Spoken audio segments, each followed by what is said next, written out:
The Sofer family left their home near Ashdod on Friday afternoon to spend Shabbat with cousins.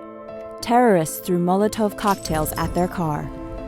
The backside window broke, and the firebomb landed in the car seat of 3-year-old Tahel. She caught on fire. They couldn't stop the car because the terrorists would murder them all. I could breathe for the first time when I got to the Hadassah Trauma Unit.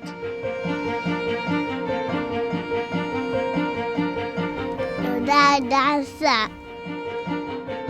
Everybody are a little bit overwhelmed of the idea of taking care of terror victims due to the disasters that we faced here in Jerusalem. But unfortunately, we have our expertise. For example, if you talk about mass casualty incidents, you have to know exactly what he can do for the patient and what we can do and how can we do it together. And this is exactly the story here. The idea that we need in Hadassah Trauma Center came during my training as a resident. Well, I've been trained here from the residency. It was a challenge to work with Rifkin because he's a tough gentleman.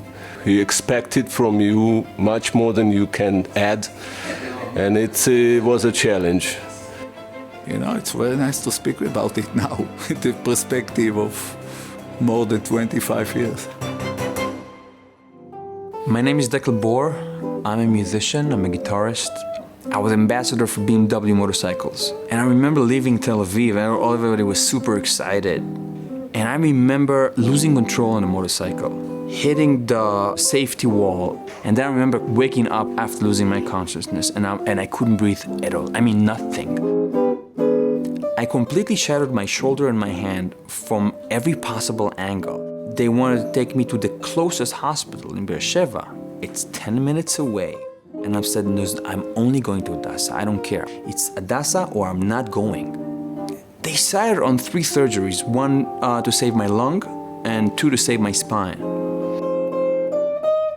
So my first day being back at home from Hadassah, I was able to walk for 50 meters.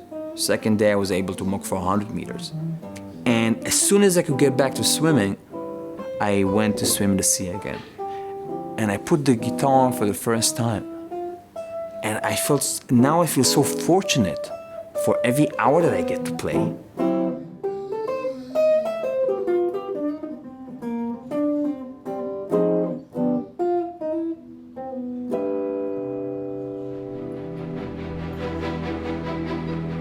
One challenging case we had last year. First, we got a report from the emergency service that we have a patient that's been run over by a bus. The EMS physician, they were surprised that she is alive, and they tell us, well, there's probably a bleeding from the pelvic area. Lianna Alvarez was on the last day of her women's study trip to Israel when a tour bus rolled backwards and ran over her. She was caught under the wheel, and the fire company had to lift the bus off her. And then in a moment you understand she's going to die if you are not doing anything right now. We decided to take her to operating theater. And at that point, when you got the patient to the operating theater, that moment we saved her life. She did fantastic recovery, but Lianna was kind of great personality, and she's so thankful. You want to give even more than you are. Hadassah doesn't care about the odds. You've met Tahel, you've met Declan, and you've met Lianna. Even if those 25 years we save one life, for me, it's enough. That's what Hadassah is all about.